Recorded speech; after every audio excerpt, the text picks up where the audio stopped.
Allez tout le monde, bonjour, faites du bruit un peu plus pour les bénévoles. Oh, j'entends rien. Un peu d'énergie.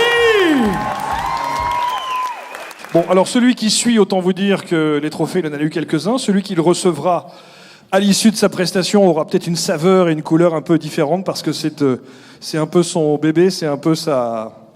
c'est lui qui est à l'origine aussi avec Yannick, avec Isabelle et avec tous les autres, avec Nico, de cette journée de l'audace.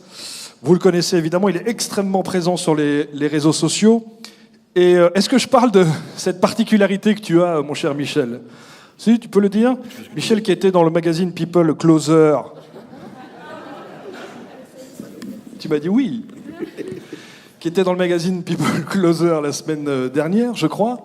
Voilà, parce que il est le sosie officiel de François Hollande. C'est bientôt fini. Salaud. Si vous saviez les signes qu'il me fait. Bon, au-delà de ça, évidemment, il a le charisme qu'on lui connaît. Il fait le tour du monde pour faire des conférences un petit peu partout, en 3 langues, hein, je crois, néerlandais, français et anglais. Il va en Afrique du Sud. Il va faire des croisières où il mouille la chemise, pas que la chemise, parce que si vous regardez la dernière vidéo sur son Facebook, je crois que il t'a plongé directement, tout habillé dans la piscine, je crois, c'était ça, lors d'une croisière.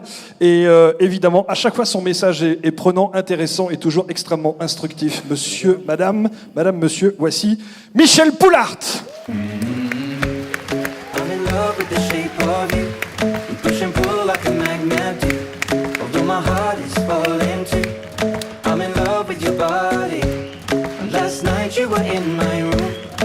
My bedsheets smell like you. Every day discovering something brand new. I'm in love with the shape of you.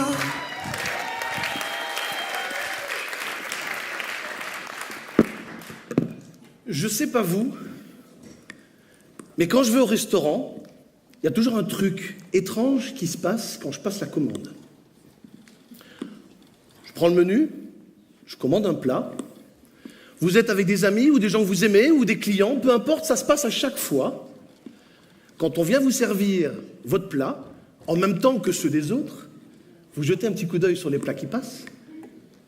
Et je sais pas vous, mais moi, c'est... Ah mince, ça a l'air meilleur que ce que j'ai choisi. Ah, je suis pas seul, merci. C'est dingue ce truc. Vous commandez quelque chose et quand ça arrive à table, c'est toujours le plat du voisin qui vous semble meilleur que le vôtre. C'est un truc de fou. C'est un truc de dingue, comme on dit à Toulouse, un truc de dingue. Faire des choix. Nous avons des relations complexes avec les choix que nous pouvons faire. Vous savez, parfois on est heureux d'en prendre quand on va en vacances, mais parfois ils nous pourrissent la vie. Parfois les choix peuvent influencer le cours de notre vie, le cours de notre carrière. Parfois les choix, c'est dur d'en prendre et il y a des gens, parfois, qui attendent le bon moment pour faire des choix. La bonne étoile, le signe, un signal de l'univers, de Dieu, de je ne sais trop quoi, on attend. J'attends parce que tant que j'ai pas de signe, je commence pas. Et puis il y a des gens qui attendent encore, et le cimetière est plein de gens qui attendent encore d'avoir le signe pour pouvoir prendre des choix. Choisir. Vous savez, parfois choisir, c'est aussi se mettre dans des situations inextricables. Vous en avez vu quelques exemples aujourd'hui d'histoires de gens qui ont fait des choix et qui les ont mis dans des situations assez compliquées.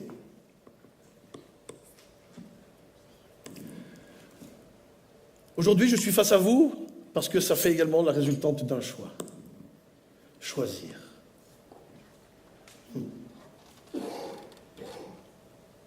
Faire ou ne pas faire. C'est dingue. Vous savez, il y a des gens qui viennent me trouver, en général des quinquas, et ils viennent me dire, Michel, je suis passé à côté de ma vie. Vous imaginez la profondeur de ces mots, la gravité de ces mots, je suis passé à côté de ma vie. Le pire, c'est quand les gens ont 30 ans et qu'ils me disent ça.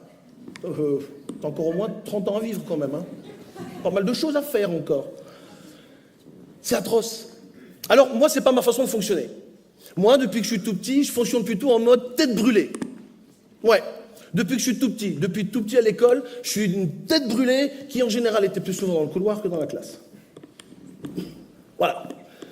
En général, quand les gens pensaient que c'était impossible, justement, c'est là où moi j'allais. Quand les gens me disaient « ne fais pas », mais oui, justement, j'y allais, je le faisais aussi.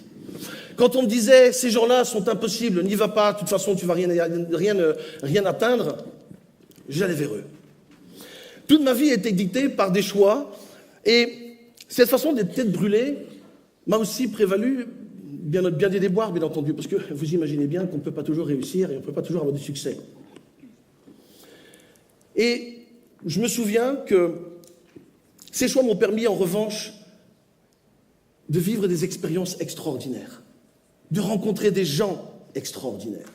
Regardez, par exemple, à 17 ans, je travaillais à la télévision belge. J'étais étudiant et j'avais un job d'étudiant, je travaillais à la télévision belge. J'avais choisi d'oser aller frapper la porte à la RTBF, ils m'ont pris. J'ai rencontré des vedettes, des artistes. Et ensuite, toujours à 17 ans, je combinais encore un autre boulot. J'écrivais des articles dans un magazine belge. Oui, parce que je n'avais pas dit, ça ne s'entend pas, mais je suis belge aussi. Ah, oui. Et cette audace m'a permis d'écrire des articles. Alors vous imaginez, il y a 17 ans, vous écrivez un article dans le magazine le plus populaire de Belgique. Truc de fou. Vous allez à l'école, les profs vous regardent. Waouh. Et alors ce qui est génial, c'est que le prof de français, il vous regarde. Prof de français avec qui vous avez des problèmes toute l'année. Et puis vous écrivez des articles dans un journal national. Ah, là on se la pète. Mais bon, ça n'a pas duré longtemps. Et donc tout va bien. À 20 ans, je suis manager d'une première entreprise. Et donc je monte en pression, je monte, et puis à un moment donné, je deviens chauffeur de taxi. Voilà, le cours de la vie parfois est inattendu. Mais néanmoins, cette période a été pour moi riche en rencontres. À l'époque où j'étais chauffeur de taxi, j'habitais à Rotterdam, en Hollande, et ça m'a permis de rencontrer des gens extraordinaires également. Et puis d'aller sur les plus gros navires du monde, des trucs de fou. Les navires que vous voyez dans les documentaires, vous savez, les gros pétroliers de 350 mètres de long, 120 mètres de large, j'étais dessus. Ouais. Parce que j'étais chauffeur de taxi. Ouais, cool, vous direz. Super.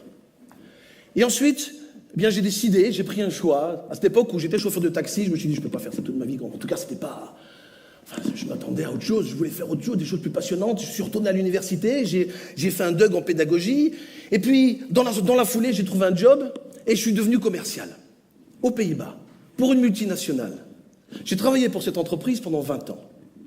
Et je me souviens ô combien j'étais enthousiaste de travailler pour cette entreprise. J'allais développer le marché français pour une entreprise néerlandaise et ça m'a permis de voyager sur toutes les routes de France. 100 000 km par an, je parcourais en voiture. J'ai fait toutes les routes de France. Dites-moi où vous habitez, je pourrais vous le montrer sur la carte. Bon, d'accord, calmez-vous. Et alors, avec cet enthousiasme qui n'était pas spécialement bien vu par tous, parce que, oh, le lundi matin, quand vous arrivez avec la banane, salut tout le monde, c'est lundi, on va bosser. Oh, oh, oh, calme-toi, c'est lundi, prends ton café. Mais non, c'est cool, on est là, on va pouvoir bosser. Oui, oui, justement, on va pouvoir bosser, calme-toi, retourne à ta place. Toi, le petit nouveau, hein? Vous connaissez cette expression, toi, le petit nouveau, hein? Sois à ta place. J'ai connu ça aussi. Et je me souviens un jour, j'ai épluché le fichier client pour découvrir les clients qui existaient déjà. On commence toujours par ce qu'on a déjà quand on est commercial. Et j'avais trouvé dans ce fichier un client qui faisait énormément de chiffre d'affaires, qui ne commandait plus depuis très très longtemps. Et à cette époque, c'était dans les années 90, l'euro n'existait pas, pas encore. Et nous avions au service comptabilité, au premier étage, le comptable qui avait une caisse avec toutes les devises européennes. Donc quand on partait en clientèle, on allait chercher des Deutsche Mark, des francs français, ouh là ça paraît loin tout ça, hein. Des lires, des pesetas. Wow, ça remonte à loin, ça. Je viens de prendre un coup de vieux, là. Et donc, je prends des francs français et je décide d'aller visiter ce client. C'était à Aumont, dans le nord de la France, près de Lille. Je m'en souviens très, très bien. C'était ma première grande expérience avec un client. J'y vais, je me pointe avec le sourire que j'ai l'habitude d'avoir. Je le rencontre et il ne me calcule pas. Oui, il travaille, voilà. J'avais compris que je dérangeais. Il ne voulait pas me voir.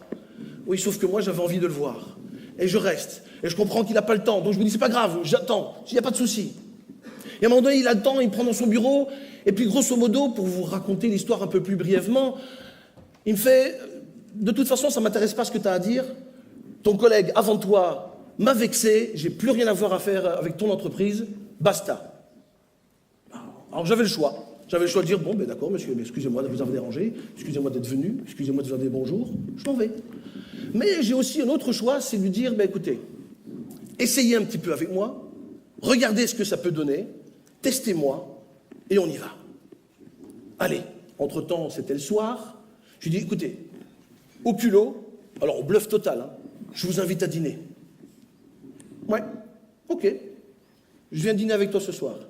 Mais, dis-moi, mon entreprise, j'ai des associés, mes frères. Et là, au bluff, ouais, prends, viens, emmène tes frères. Sauf que j'avais oublié de demander combien il y en avait. Et donc, il m'en présente 5 dans le bureau.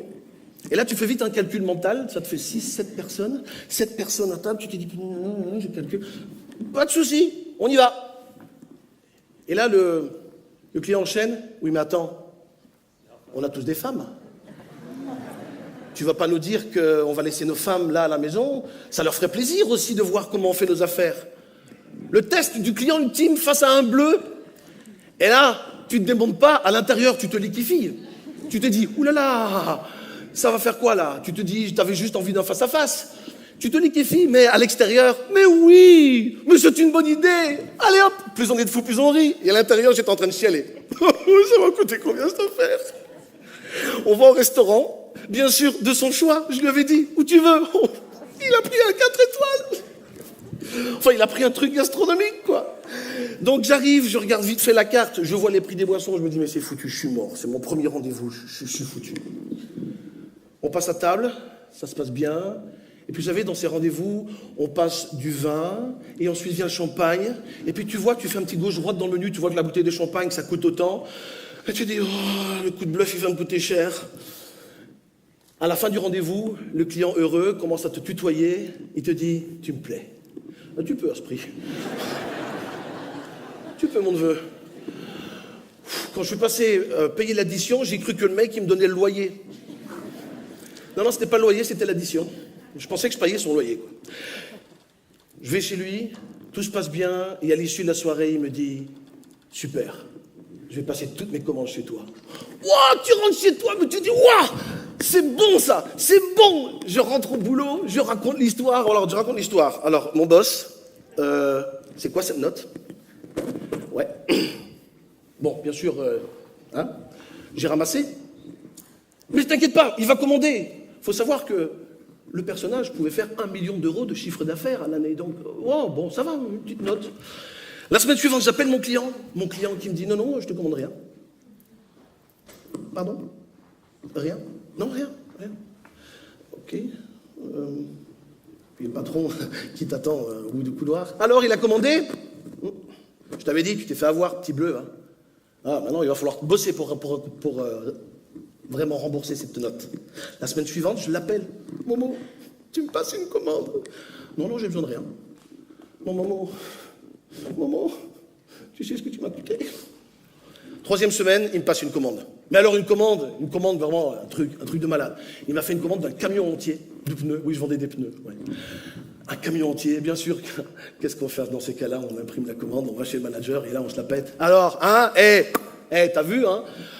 N'empêche, j'ai eu chaud. J'ai pris un risque, j'ai choisi de prendre un risque. J'ai choisi de prendre ce risque. Alors, ça aurait pu mal se passer, oui, parce que, mesdames et messieurs, parfois, ça peut mal se passer. Voilà, c'était ce garage-là, je m'en souviens. Vous savez, mesdames et messieurs, tout à l'heure, je vous parlais du restaurant et du phénomène que nous avons pour voir passer les plats et on se demande pourquoi les plats du voisin semblent toujours meilleurs que les nôtres. Et ce qui est intéressant, c'est qu'il y a toujours des chercheurs pour faire des études aussi insolites que ça. Comprendre pourquoi, quand vous êtes au restaurant, le plat du voisin est toujours meilleur que le vôtre. Eh bien, ce chercheur, c'est Tali Sharot, israélienne. C'est une professeure en neurosciences et en psychologie à l'université de New York.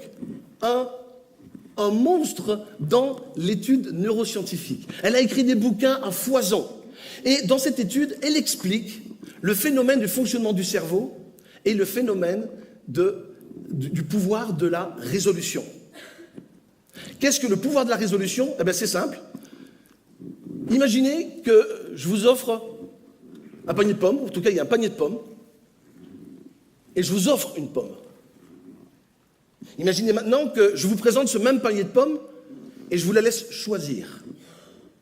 La différence entre ces pommes qui sont a priori identiques, la différence va être la suivante dans votre cerveau, c'est le fait, vous, de l'avoir choisie, vous aurez l'impression qu'elle a plus de valeur que celle que je vous ai donnée. Pourquoi? Parce que justement, vous l'avez choisie. Mesdames et messieurs, pour que ça ait de la valeur pour vous, il faut que vous fassiez des choix conscients. Et ça prendra la valeur. C'est prouvé, c'est les neurosciences, c'est Alé Charlotte qui l'explique.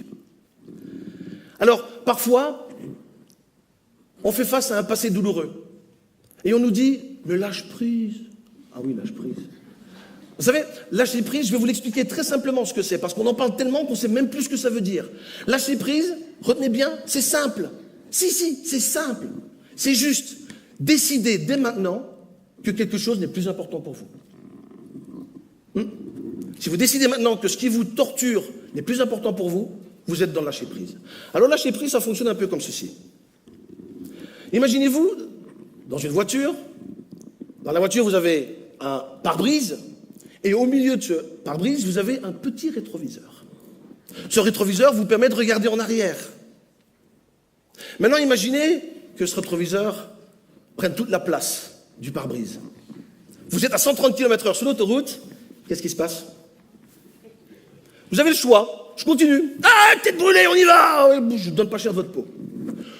Ou, vous pilez sec et vous descendez la voiture. Mais en tout cas, ce qui est clair, c'est que vous ne pouvez pas avancer tant que ce rétroviseur ne revient pas à sa place initiale. Dans un rétroviseur, et ceci est une belle métaphore de vie, le passé est important parce qu'il fait partie de notre patrimoine. Le passé est important parce qu'il forme ce que nous sommes et parce qu'il forme également des leçons de vie qui nous permettent d'être meilleurs aujourd'hui. Des choix. Ouais. Faire des choix. C'est parfois compliqué. Et vous savez, en cette période électorale et présidentielle, il va falloir faire un choix.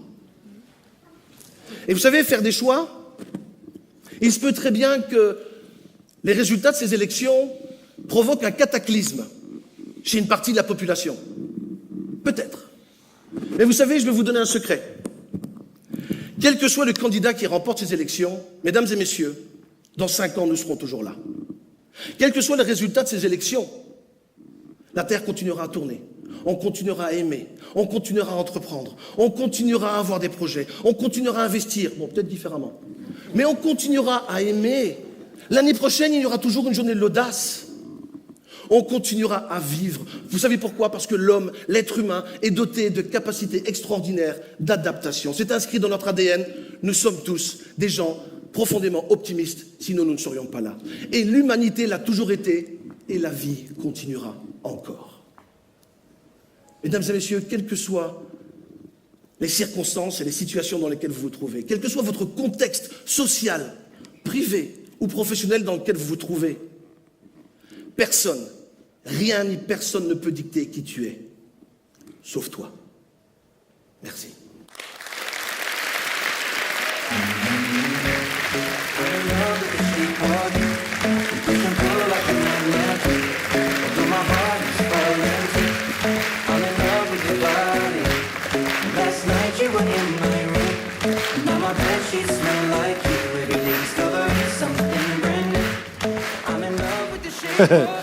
Michel Poulard, s'il vous plaît, applaudissements.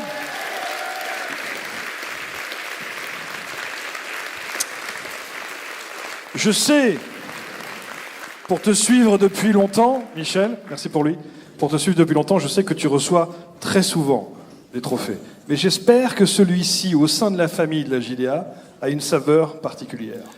Très. Et ça me touche particulièrement. Et merde, parce que j'avais pas l'intention de... Ça me touche particulièrement parce que... Oui, on pourrait croire que Michel, qui fait beaucoup de conférences à l'année en entreprise, le mec il est balèze, il voyage, le mec qui était là, il était tout petit, il était comme les autres. Merci Yannick, je t'aime. Merci de nous faire vivre à tous cette expérience. Merci à vous d'être là, parce que nous sommes là aussi, grâce à vous. Et ce trophée, il est à vous tous, merci. Merci Michel Poulard.